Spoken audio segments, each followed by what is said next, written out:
Fala galera, tudo bem com vocês? Espero que vocês estejam bem. Hoje vamos para mais uma aula do questionamento socrático, em especial é o capítulo 9, que vai falar das tretas, dos problemas que acontecem no questionamento socrático. Que lembrando, a gente pode dividir em 4 aspectos fundamentais. O primeiro é focar naqueles conteúdos mais relevantes, conteúdo-chave, né, pensamentos quentes, enfim, focar ali em uma cognição mais relevante. Depois a gente vai tentar entender, né, fazer um esforço para compreender por que o paciente pensa da forma que ele pensa. Depois, você vai juntar isso com a curiosidade, o empirismo colaborativo, aquele trabalho em equipe. E por fim, resumir e sintetizar tudo. Ufa, são esses 4 aspectos. E no meio desses 4 aspectos pode dar alguns probleminhas. E é isso que a gente vai falar hoje. Bom, então bora lá que temos muitas coisas para falar sobre esse capítulo 9, certo? Que é o Solucionando Problemas com Estratégias Socráticas. É interessante também que não é o Scott Waltman que faz esse capítulo, esse COD 3 que ele fala. COD 3º, quer dizer. E nós temos hoje 7 armadilhas, 7 pontos ali que normalmente ocorrem ali, os problemas de questionamento socrático. Depois vai ter 2 estratégias que você pode estabelecer. E depois um checklist. Tipo, beleza, checklist se eu estou fazendo um bom questionamento socrático ou não. Com perguntinhas que você pode fazer para você e também para o seu cliente, certo? Então bora lá. Antes de iniciar o capítulo, o autor fala um pouquinho sobre os maiores desafios dos terapeutas das TCCs, que é conseguir fazer a descoberta guiada. Lembra daquela diferença que o autor falou no livro sobre a descoberta guiada e a descoberta fornecida, né? Que é aquela descoberta fornecida quando você dá as respostas, você acaba induzindo a resposta do paciente, enfim. Então isso gera um certo problema. E a descoberta guiada não é algo simples, não é algo tão fácil de serem feitas, certo? E aí, pontos para considerar antes de fazer o questionamento socrático. O primeiro ponto e essencial é o seguinte: o cliente precisa estar pronto para engajar na reestruturação cognitiva.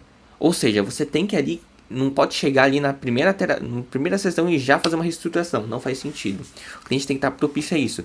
Imagine também que o cliente está há anos com essas crenças que ele tem, junto os filtros cognitivos, junto as distorções cognitivas.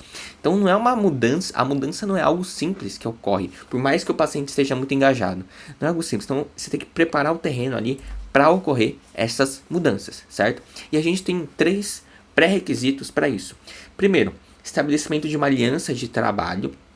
É muito importante estabelecer isso ter bem firme, relação terapêutica e tal, empirismo colaborativo, senão não vai rolar, certo? Então essa relação é fundamental, essa aliança de trabalho, vocês têm objetivos em comum, né, trabalhar de forma colaborativa, isso é um pré-requisito. Outra coisa é a orientação do cliente para o modelo cognitivo.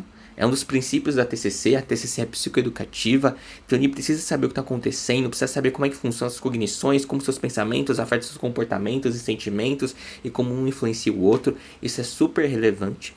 Também o paciente saber conseguir ali entender, né, que acontecem coisas antecedentes, que a gente tem respostas e essas respostas geram consequências, então são pontos bem interessantes. Outra questão é a aceitação do cliente, de que seu modo de pensar está afetando o que faz, como se sente. Isso está muito ligado com o modelo cognitivo. Então ele tem que entender ali que seus pensamentos são bem relevantes, eles vão afetar ali o comportamento dele, certo? E é claro também, né, ele tem que estar disposto para essa mudança, disposto a encarar esses desafios, que não vai ser fácil, né? Porque a mudança cognitiva muitas vezes não é legal, não é de boa, não é um processo tranquilo. Tudo bem? Beleza, então gente, bora conversar agora sobre a primeira armadilha, que é não focar no conteúdo cognitivo central. E é muito legal porque tem algumas metáforas que eu achei super relevante de serem faladas.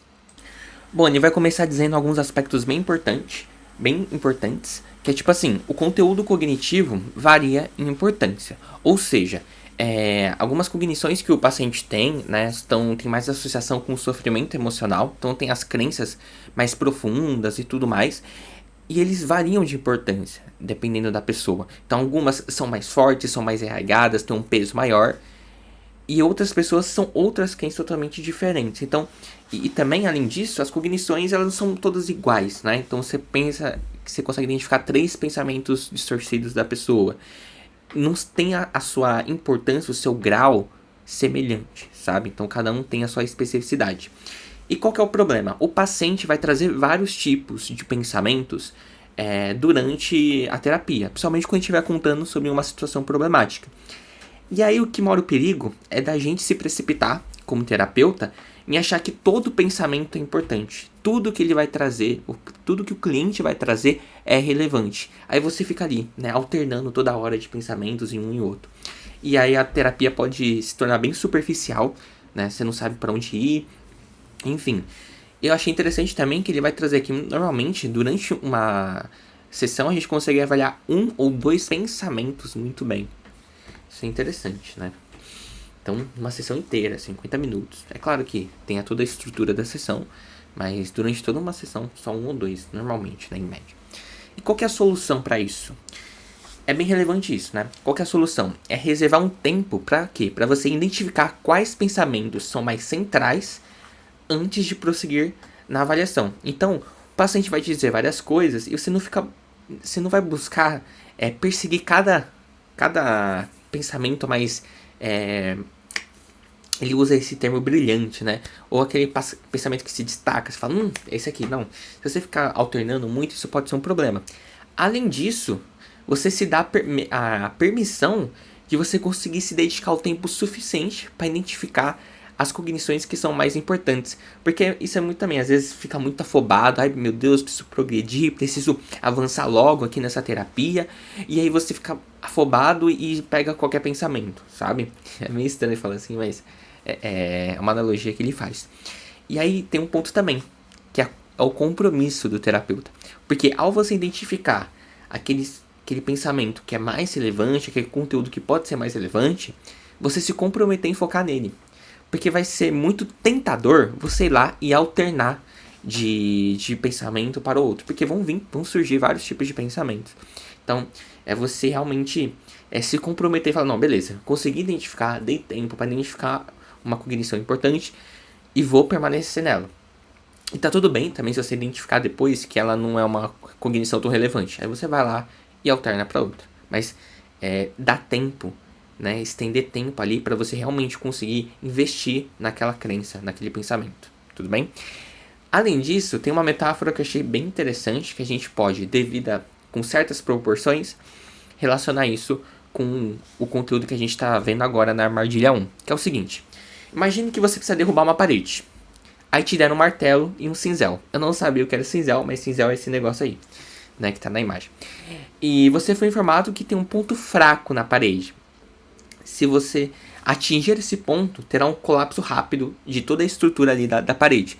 Então, você tem uma parede ali, aí, dá várias marteladas, é difícil de quebrar, mas se você atingir o ponto fraco certinho, a parede cai. Então, você começa a bater em muitos locais diferentes. Você muda toda hora, achando uma área, o ponto fraco. Você fica batendo loucamente.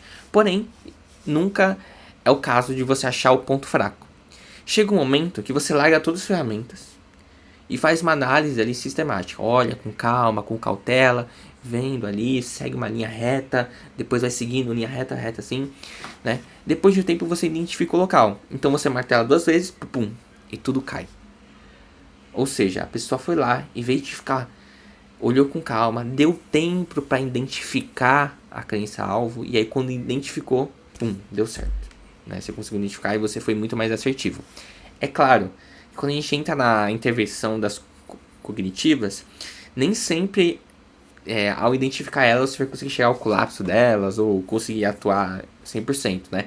Claro que essa analogia tem que ter as devidas proporções, mas é só para te dizer que é importante dedicar tempo, né? Se esforçar para tentar identificar a crença-alvo. Beleza?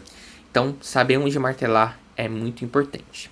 E aí, evitar a armadilha 1, que é não focar no conteúdo central, envolve seleção inicial do alvo e a manutenção do foco, né? Que é muito tentador você querer desfocar para outras coisas. Quando você talvez ache que identificou, mas não identificou, você pensa lá e tentar... o foco ali no conteúdo-chave, ele é bem complexo e tem que ser feito ativamente. Beleza?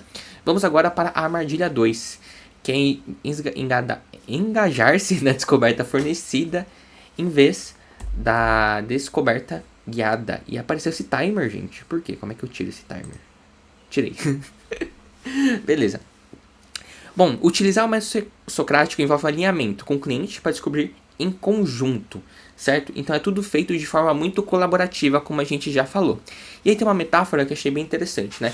Que imagine o terapeuta e o cliente sentado lado a lado, tipo, ombro a ombro, né? Voltados para a mesma direção. Essa aqui é uma imagem ali do livro do Aprendendo, do TCC. Eles não estão muito ombro a ombro, mas é tipo assim, parece que estão trabalhando em equipe, sabe? Não é algo confrontativo, é um confrontando o outro nas ideias. Não, é algo junto. Eles estão juntos, alinhados em relação a isso. Então esse é um aspecto muito importante. E um erro comum é fornecer uma descoberta fornecida. Quais são as características de uma descoberta fornecida? É você querer instruir, aconselhar, contestar, dizer ao cliente o que ele deve ou não deve pensar, tentar persuadir o cliente a adotar uma visão diferente, desafiar os pensamentos. Então é você meio que induzir, né? Você fazer algo fornecido. Porque maiormente para você realmente ter mudanças é muito interessante e vai ser muito benéfico se o próprio paciente chegasse às próprias conclusões. A questão é que você pode dar ferramentas para o próprio paciente chegar às conclusões e não você fornecer soluções para ele. Não é você fornecer respostas, sabe? É você promover ferramentas para isso. Bom, e quais são as características, né? Você oferecer uma declaração em forma de pergunta. Isso é um problema também dessa descoberta fornecida. Você oferecer uma declaração em forma de pergunta. Porém, ao invés de você virar uma pergunta, se torna uma tentativa de persuasão. Como, por exemplo, você acha assim, você não acha que você está exagerando? O paciente conta, sei lá, uma situação que, fulano não me respondeu no WhatsApp. Eu acho que ninguém gosta de mim. Só porque não me respondeu no WhatsApp. Aí você fala pra pessoa, nossa, mas você não acha que você está exagerando? Isso aí já é um problema, né? Você já tem uma certa persuasão ali na forma que você fala, se você fala dessa forma. Então, ao invés de você atrair a curiosidade e a reflexão, provavelmente você está transmitindo uma perspectiva sugerida do cliente. E por isso que a gente retoma lá o início da aula, que a gente fala que isso é meio complexo, né? É bem difícil de ser feito e normalmente a gente tende a ser um pouco de fornecer.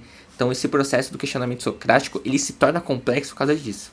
Que é muito fácil você fornecer, você tentar ali sugerir coisas para o cliente, ao invés de você ter essa curiosidade e reflexão. Então essa aqui é a complexidade do questionamento socrático. E aí, gente, existem dois problemas centrais, né, que a gente identifica. Que isso ocorre normalmente porque a pessoa tem uma certa dificuldade nas habilidades socráticas. E aí você tem que ver, né, as 4 etapas, né, focalização, curiosidade, compreensão fenomenológica, né, e aí também o resumo e síntese. E você vê ali se em algum momento ali deu ruim. Né? Outra questão é a pressão autoimposta de produzir mudanças cognitivas rapidamente. Ele vai trazer alguns exemplos de alguns pensamentos automáticos que muitos terapeutas têm. Tipo, meu cliente vai desistir do tratamento se eu não o ajudar a mudar o pensamento distorcido rapidamente. Fica aquela pressão, eu preciso intervir, preciso fazer alguma coisa, preciso aplicar uma técnica. Então essa pressão autoimposta, essa pressa, ela acaba sendo prejudicial. Então tem que tomar um cuidado ali, né? Se não adota esse excesso de velocidade, isso pode ser bem prejudicial. Enfim, tem outros pensamentos automáticos vindos também. Show? Essa é a parte 2, a armadilha 2, né? Que é sempre engajar numa descoberta fornecida em vez de descoberta guiada. Nós temos também a armadilha número 3, que é operar no pensamento positivo em vez do realista. Acho que o nome já diz bastante, né? Um dos grandes mitos da TCC é que o objetivo da TCC é produzir somente pensamento positivo. Né? Então é deixar as pessoas felizes, alegres e resolver as coisas da vida com muita gratidão e sorriso no rosto, né? No senso comum, as pessoas acreditam que o remédio para os problemas emocionais é pensar positivamente. Isso não faz nenhum sentido, senão muitas pessoas teriam seus problemas resolvidos, né? Porque é muito fácil só ter o pensamento positivo. E é interessante pensar também que esse pensamento excessivamente positivo, ou a positividade tóxica, também é uma distorção. Ele também é disfuncional, perceba. Por quê? Porque ele distorce a realidade. Ele é literalmente um pensamento distorcido. Essa excessividade foge totalmente ali da realidade das coisas. E a TCC, ela vai focar nessa questão de ver as coisas como elas são, ou buscar ver da forma mais realista possível, né? Certo? E aí a gente tem alguns problemas do pensamento positivo. Esses problemas são, por exemplo, reduzir a resiliência. Isso é bem interessante, que as pessoas não notam isso. Só focam ali nos pontos positivos e tudo mais. Mas o excesso desses pensamentos positivos reduz a resiliência, né? Porque ele é oposto ao treinamento de inoculação do estresse. Basicamente, a questão da inoculação do estresse começou sendo muito utilizada nessas pesquisas em animais e tudo mais, mas percebeu que se você se submeter a uma situação relativamente estressante, tá? Não é muito, é relativamente estressante, você aprende a lidar melhor com esse estresse. Então, se você fazer coisas desconfortáveis, você aos poucos vai aprendendo a lidar, aprendendo a suportar esse estresse, certo? Então, são mecanismos que você aprende, né? Aprende a lidar com esse desconforto. Inclusive, é algo muito trabalhado em alguns protocolos, né? Então, esse pensar positivo, você está em oposição a isso. Então, às vezes a realidade é dura, ela é negativa, aconteceu coisas ruins, aconteceu coisas desconfortáveis. E não é interessante eu ficar distorcendo a realidade para tentar achar só coisas positivas no meio disso tudo, sabe? E também isso pode ter um efeito de reatância, né? Em que a crença negativa correspondente é fortalecida pela refutação da crença irrealisticamente positiva. Então, como se fosse uma balança, você, né, pensa tão irrealisticamente, e isso cria, tipo, em vez de você promover essa positividade, no fim você tem o efeito oposto, né, que é essa negatividade. Isso é aspectos bem interessantes. E o que fazer, né? Para resolver os problemas da vida de forma eficaz, a gente precisa ter uma perspectiva clara e precisa das situações problemáticas. Esse é o ponto fundamental, é ter clareza das situações e ter precisão nessas situações, certo? Então o objetivo da TCC é pensar de forma realista ou ver as situações como elas são. É claro que nós temos uma grande limitação, né? É difícil a gente ver as coisas 100% como que elas são. A gente tem muitas distorções. Mas é buscar ao máximo, né? Buscar, de certa maneira, identificar isso da melhor maneira possível, segundo o autor, tá? E na maioria das vezes, quando o cliente experimenta um efeito negativo, ele experimentou um pensamento distorcido de alguma forma. E aí esse é um ambiente, é um momento interessante, né? Da gente trabalhar. Porque, beleza, tem umas questões que são negativas, de fato, mas é interessante identificar se tem ali uma certa distorção de alguma forma, certo? E também, nem sempre isso pode acontecer, né? Pode ser que realmente ele veja a questão com precisão e aí tá tudo bem. Bom, o que fazer? De intervenção é realizar um exame de precisão dessa avaliação. O quão preciso é essas conclusões que você tirou, né? Então, qual que é o contexto que se encaixa isso, né? Quando o pensamento distorcido coincidir com uma emoção angustiante, o impacto emocional positivo de modificar o pensamento, certo? E se o processo socrático revelar uma percepção acurada, ou seja, precisa, o cliente poderá ter mais confiança na ideia de que ele é capaz de engajar na atividade de resolução de problemas com base nas informações claras. Então ele não vai ficar ali refém de várias distorções ou ver a situação totalmente fora só para encaixar ali nas suas crenças que são irreais e positivas, tá? Bom, formas de evitar essa armadilha de pensamento positivo. Primeiro, é garantir que o cliente compreenda que o objetivo é o pensamento preciso e que ele pode diferenciá-lo do pensamento positivo. Uma coisa é ter pensamento positivo, outra coisa é ter um pensamento preciso, que é isso que a gente quer. É útil falar que isso antes de apresentar um modelo cognitivo, né? Porque muitos entendem essa relação pensamento e emoção, e aí muitas vezes a cultura entra muito aí, né?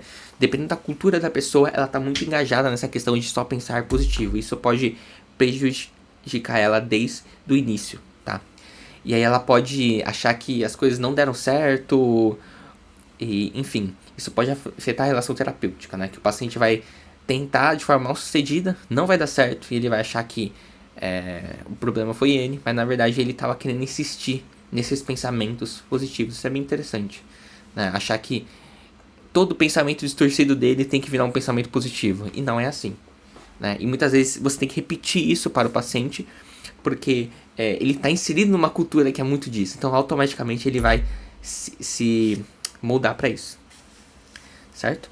E o segundo ponto é o terapeuta manter o objeto do pensamento realista saliente, ou seja, ressaltado para si mesmo.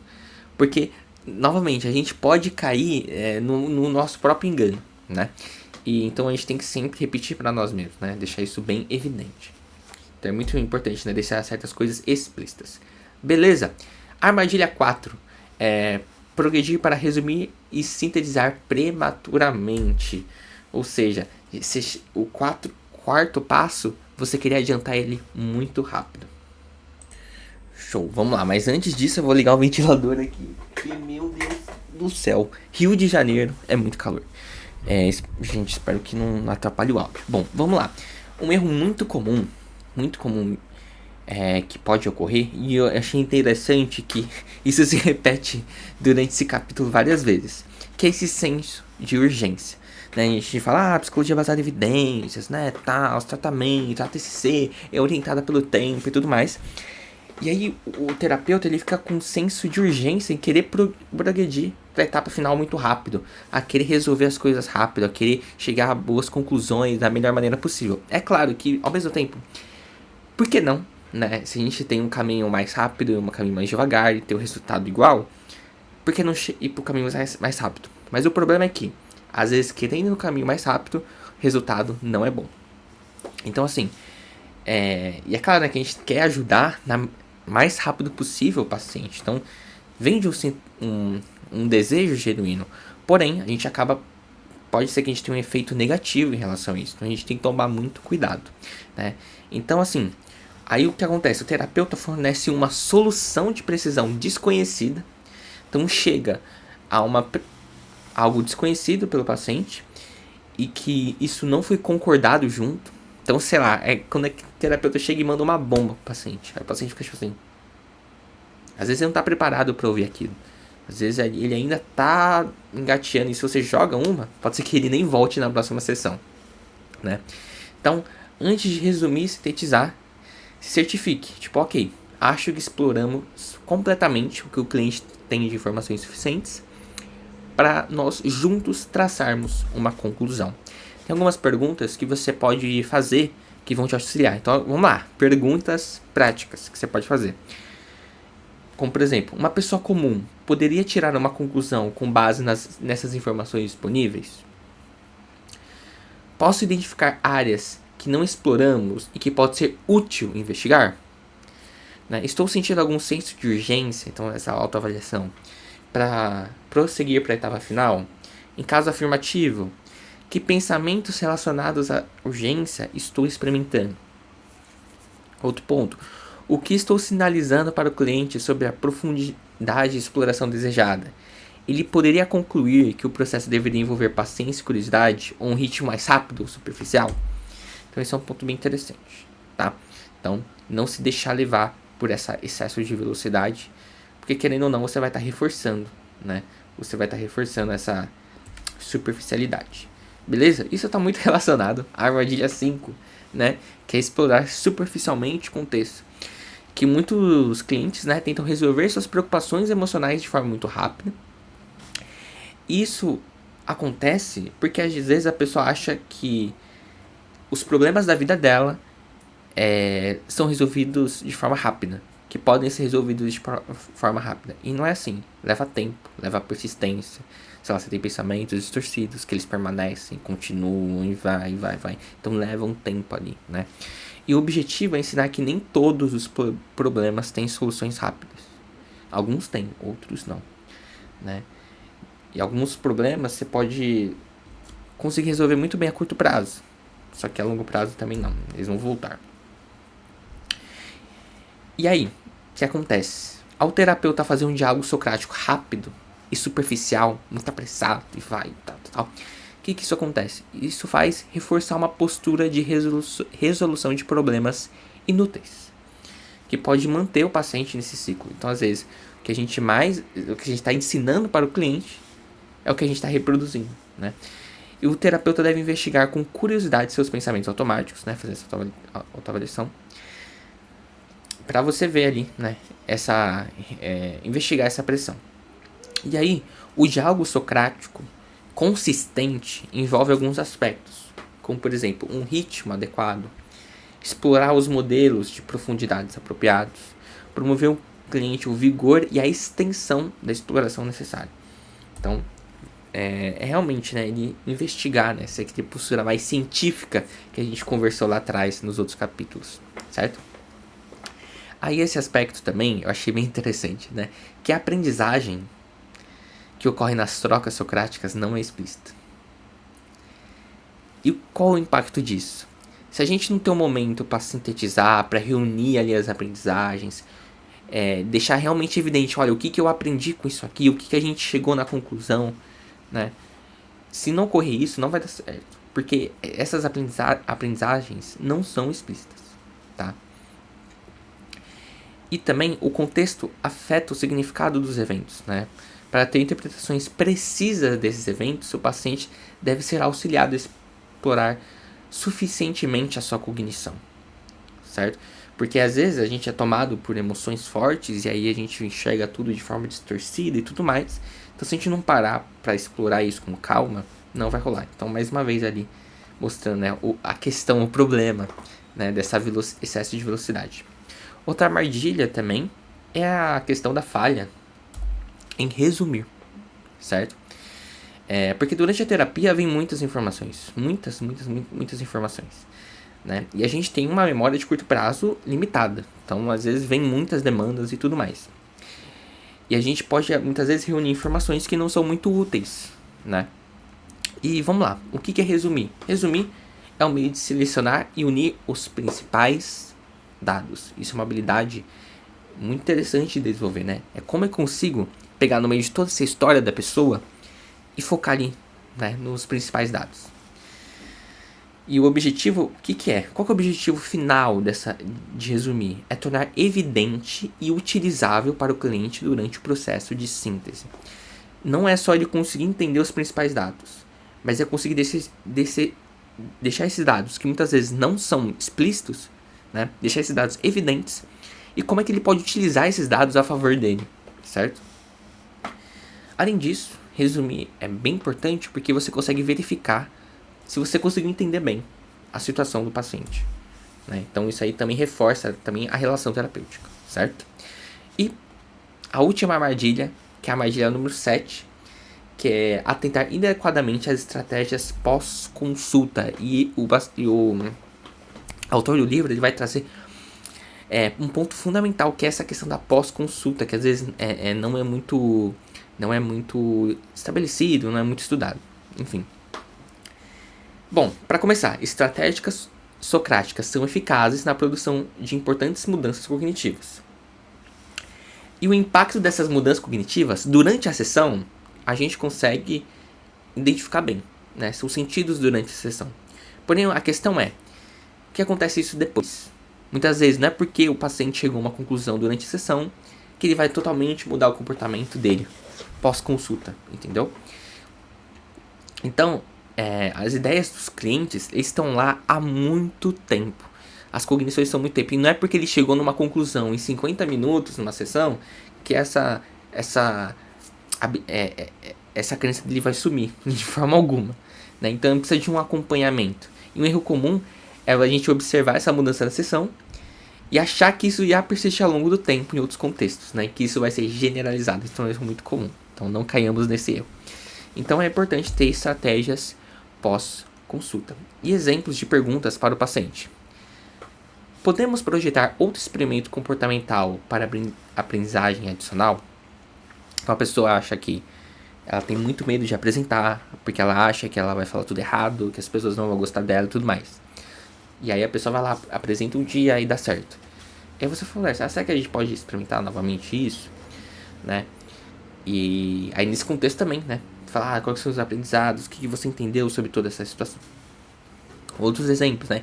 Que exercícios extra-sessão podemos projetar para aumentar essa generalização da aprendizagem, né? Então, não é só no contexto da apresentação, é no contexto da fala com pessoas, é em outros momentos.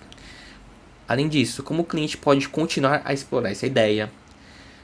Podemos antecipar quando a cognição angustiante pode surgir fora da sessão e planejar outras atividades práticas. Então, quando você sentir essa ansiedade muito forte, incontrolável, intensa, o que a gente pode fazer quando surgir isso? Né, para evitar e tudo mais, ou saber lidar melhor.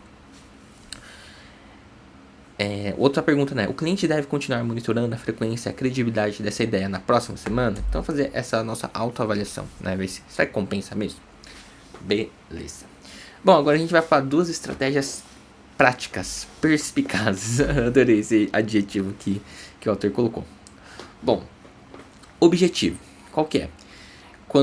Dessas estratégias, né? Quando você se perguntar se a crença negativa é verdadeira. Eu lembro que essa é uma questão até de supervisão.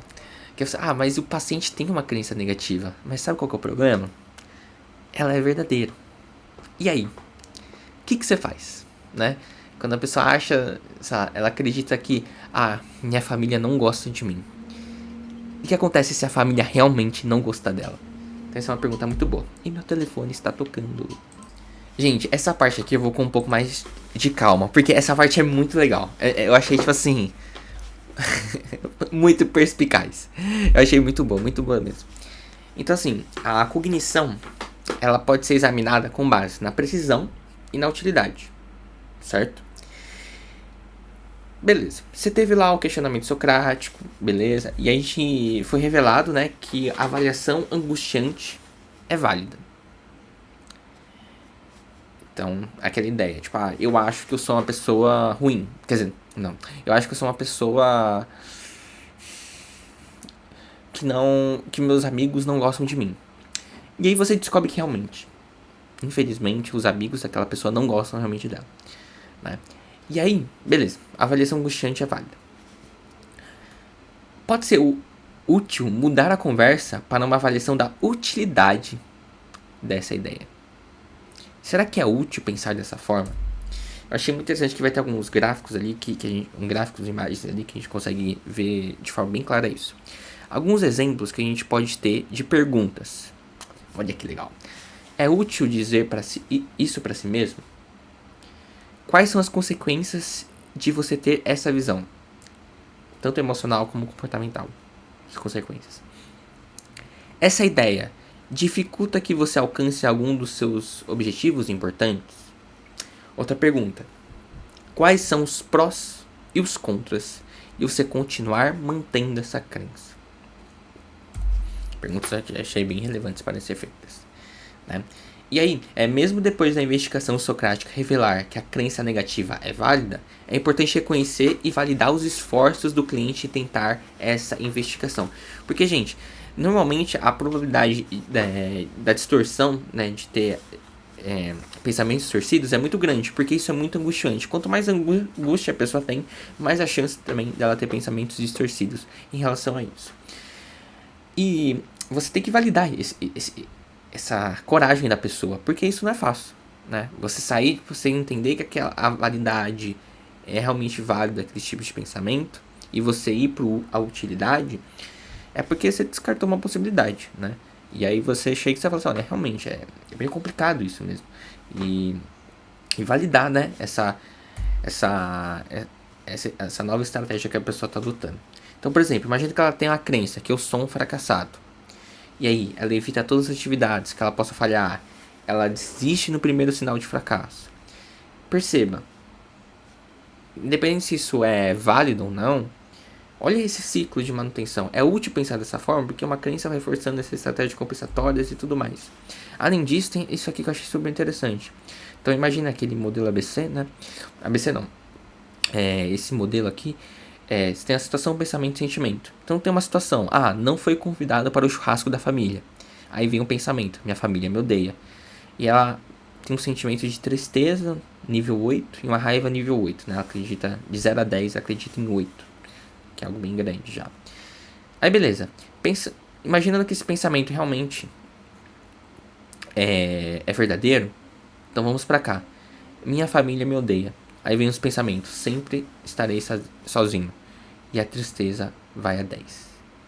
Perceba que um sentimento de 8 foi para 10, mais intenso, mais forte, mais frequente possível. Então, aí a pergunta é, será que é útil? Né? Sair daqui para cá, será que foi útil pegar esse pensamento, entender que ele é verdadeiro, entender ele como uma situação? Então, é uma pergunta interessante para ser feita. Né? E no diálogo socrático, queremos descobrir conjuntamente os pensamentos verdadeiros e os pensamentos úteis. Isso muda tudo, certo?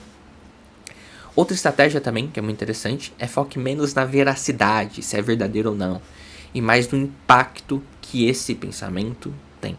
A pergunta é, qual crença o ajudaria a ter o tipo de reação que ele deseja ter? Eu achei essa pergunta muito boa, né? E aí, então assim, que tipo de consequência emocional e comportamental você quer ter? Qual a crença plausível você precisaria para ajudá-lo a chegar lá? Então imagina que você quer ser uma pessoa que é mais tranquila emocionalmente, é mais desinibida, consegue conversar com o que você quiser, consegue se expressar melhor, consegue ter relações de amizade mais profunda. Aí eu te pergunto, que tipo de crenças ajudaria a você ter esse tipo de comportamento? Bem legal, né? Eu achei o máximo isso aqui. Bom, também lidando com pensamentos discutivelmente verdadeiros. Qual que é o objetivo disso? É trabalhar pensamentos que parecem falsos, mas são discutíveis, certo? Então assim, se você tem um pensamento negativo que é questionável, pode evitar esse debate, tratando esse pensamento como uma situação potencial, então que realmente vai acontecer, e se concentrando no significado emocional. Exemplo. O paciente não foi convidado para o evento da família e ele acha que a família odeia ele. Não tem como saber a veracidade disso. Se a família... Como que a família pensa, como que a família sente. Não tem como saber. Então, ao invés de eu me concentrar em avaliar se a família odeia ou não, o terapeuta pode olhar para o significado emocional do ódio advindo da família, né? E aí focar na vulnerabilidade subjacente, né? Sempre estarei sozinho. Certo? Beleza. Outra estratégia. A cognição pode ser categorizada de duas formas. Inferencial e avaliativa. E aí você vai trabalhar uma das duas. Certo? Vamos lá. Cognição inferencial. Ela envolve inferências que o cliente faz sobre os eventos. Então, não é um fato, é uma inferência. Exemplo. Você está andando na rua, vê uma pessoa conhecida. Aí você se aproxima dela e dá um oi. E ela passa andando e não te responde. Isso já deve ter acontecido comigo, porque eu não uso óculos. Quer dizer, eu uso óculos. Aí se eu ando na rua sem óculos, ferrou. Não vejo ninguém, né? E aí nesse momento, pode vir um pensamento. Fulano não me respondeu porque não gosta de mim. Isso foi uma inferência. E como que eu examino a inferência? Pergunte se havia explicações alternativas para esse comportamento. Sei lá, a pessoa estava com pressa, a pessoa não escutou, a pessoa estava sem óculos, por exemplo, né? Então tem explicações alternativas. Tá? Então para você lidar com as inferências, é você se perguntar se tem explicações alternativas. Porém, você tem a cognição avaliativa. Então, imagine outra situação que o paciente descobre que a pessoa não respondeu porque não gosta dela. Nesse momento, entra a avaliação, né? Então você vai trabalhar essa avaliação, reduzir a angústia. Trabalhar essas questões pode reduzir a angústia da pessoa, né? E impactar positivamente na capacidade de resolver os problemas. E aí as cognições avaliativas, entram uma certa complexidade, né? Se divide em 4 pontos. E eu achei muito legal essa divisão, gente. Muito, muito legal mesmo. Que são exigências, avaliações de valor humano, catastrofização, intolerância à frustração. Que esse autor vai colocar. Bom, exigências. O que são as exigências? São demandas que ocorrem quando se insiste que o mundo difere do que é. Então assim, a pessoa, ela acredita que as pessoas devem sempre retribuir e ser educadas. Poxa, eu andei na rua, eu cumprimentei fulano, ela tem que me responder. Por que não me responder isso? Então é uma exigência que a pessoa coloca nela. Poxa, é inaceitável que uma pessoa não seja educada comigo, porque eu sou educado com as pessoas. São exigências, né? Outras cognições avaliativas. A avaliação de valor humano. Isso envolve classificações de 880, né? Não sou uma pessoa amável porque não fui respondido, ou fulano respondido e ele é uma pessoa, e o fulano é uma pessoa realmente sem consideração. Então eu chego a conclusões, né? Tipo, olha, a pessoa não me respondeu, logo eu não sou uma pessoa legal. E essa pessoa que não me respondeu é uma pessoa ruim, é uma pessoa sem consideração. Então você avalia o valor do humano, né? Envolve também uma certa generalização. Catastrofização, que é aquele basicão, né? Quando eleva os eventos indesejáveis ao nível máximo, né? Então, nossa, a pessoa não me respondeu. É um crime. É um absurdo. É inaceitável a pessoa ter me ignorado na rua, né? Como se fosse algo, né? Realmente catastrofiza a situação. Outro ponto. A intolerância à frustração.